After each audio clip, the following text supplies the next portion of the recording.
Manuel Kant was a real pissant who was very rarely stable. Odd digger was a boozy beggar who could think you under the table. David Hume could out-consume Wilhelm Friedrich Hegel, and Wittgenstein was a beery swine who's just as sloshed as Schlegel. There's nothing Nietzsche couldn't teach about the raising of the wrist. Socrates himself was permanently pissed. Hi there, I'm Edward, and I'm an A2 philosophy student, and I want to show you today what philosophy is really all about. So if you just follow me, I'll open the door to a world of new understanding. So these are our philosophers. They're very hard at work. Let's see what they're talking about. I believe you're starting off from your way back to town. You're quite right, I replied. Do you see how many of us there are? He asked. I do. Well, you will either have to get the better of us or stay here. Oh, but there's another alternative, said I. We might persuade you that you ought to let us go. You can't persuade people who won't listen, he replied. No, said Glaucon, you certainly can't. Well, you can assume we shan't listen. And don't you know, added Adeimantos, that there is going to be a torch race in the evening on horseback in honour of the goddess? On horseback, said I. That's a novelty. Do you mean a relay race in which they carry torches on horseback and hand them on to each other? And so, my dear Thrasymachus, injustice never pays better than justice. We didn't see you there, but now that you're with us, why not join us for a discussion about knowledge and the nature of knowledge? So the question really to start with is, what do we mean when we say someone knows something? Are there any ideas, guys? Edward? Well, I think the first thing we need to say about whether someone knows something is whether that thing is true. So you can't know something if it's not actually the case. So there does seem to be that component of knowledge that is truth, that is something out there in the real world that's a fact.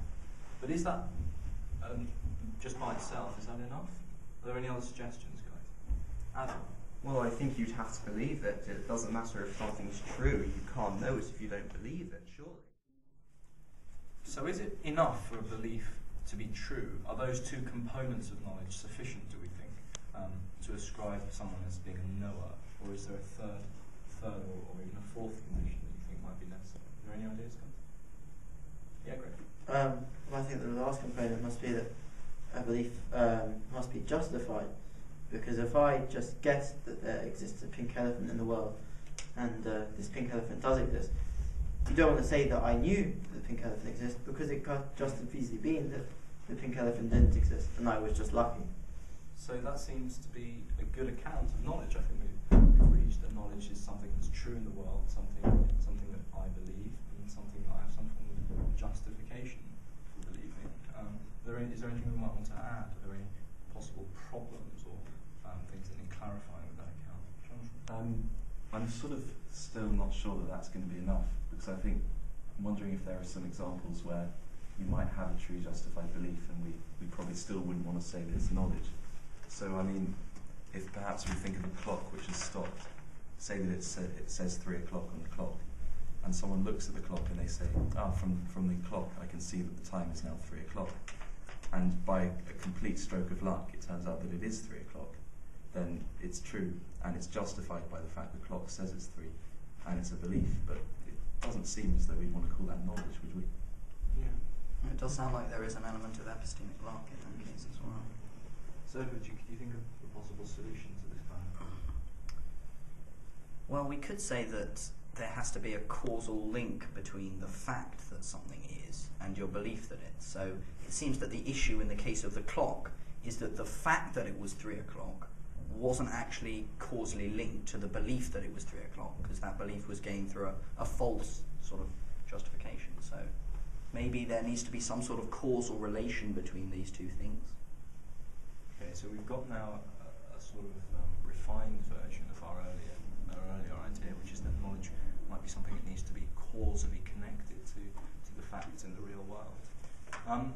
Do we think that's going to be enough, or might there be problems with that kind of? Well, I'm not so sure, because Imagine if you were driving down a road and for some reason there were lots and lots of fake barns everywhere, apart from one real barn. And imagine if I just happened to look out the window and catch sight of that one barn. Now, it would, I'd believe it to be a barn. It is a barn. It's justified, and there's a causal connection because the barn has led me to, believe that there's a barn. But that was just luck, wasn't it? So surely I don't want to say that I have knowledge in that case. Surely we need some other account. So it seems that the problem has in some way returned, the problem of epistemic luck that we were trying to get away from at the very start of the discussion when we brought in the idea of justification seems to be lurking just round the corner once more. So I suppose the question to ask once more is how can we better our earlier definition, our earlier conception of knowledge? Any suggestions? Andrew? Well, I think that perhaps we need to look at what might be the case if it is true or isn't true. So perhaps we should say that if the proposition is true, then we would believe it in that case. Whereas if it wasn't true, then we wouldn't believe it. So in the example that Adam gave, even if he'd seen one of the fake barns, then he would have thought it was a barn, and I think that resolves that, hopefully. So that certainly does seem to be a very strong account of knowledge. It certainly seems to be sufficient. That's a very strong account if you fulfil all of those things. That does seem to eradicate maybe the problems we had before with epistemic luck. Are there any further problems that we can see? John? It seems as though when we've got this kind of definition of knowledge, we have to admit to things that we want to say we know that perhaps we don't know. So, I mean, for example, if we imagine that, like in the film The Matrix, if we imagine that we're a sort of brain which is in a kind of a vat, which is giving us all of the sense impressions that we would otherwise have, and giving us basically what we think of as a normal life, and we would never know the difference, then it seems to be the case that we can't know that we're not a brain in a vat. So now we say that we can't know that there's an outside world, which seems very counterintuitive.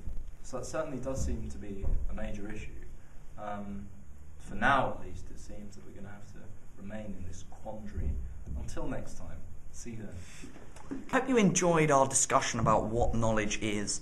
This gives you a little taster into the lives of some A2 philosophy students at Habs, and we hope that you think very strongly about taking this as an academic subject. It's got great teaching staff as well, and yeah.